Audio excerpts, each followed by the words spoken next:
toj sa baari ñu naan isaan bi gars yi naan toj sa mbaari naan comme wala waa jàmm gën inspiration bi foofu la mais fii toj say lyrics melomaan yi naan tey fa laay dem damay back in the days dem ba fan jaar-jaaru underground ci la Ngaaka blindé di wax méttitu rap bi quoi isaan yi fi ngay jaar quoi les difficultés du rap wax na gars yëpp def ay name dropping kana baas ñëpp a ne leen xoolal gëm leen ko rek dina baax quoi mais bu ma si gën a neex ci name drop bi mooy bu mu jox waa kër gi kuréel mu ne da ngay jógee concert fëgg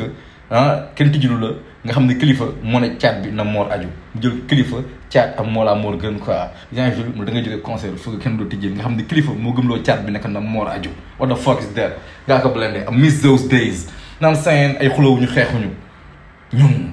ñun oh what the fuck is that am nga fu mu naan jëm teeri benn benn tegu ci biir ne oy waay Ngaaka blindé xale yi bàyyi la ngeen defaay Ngaaka fu mu ne nii utum xaay sa ko day rap business rek mais mënoon na ko trop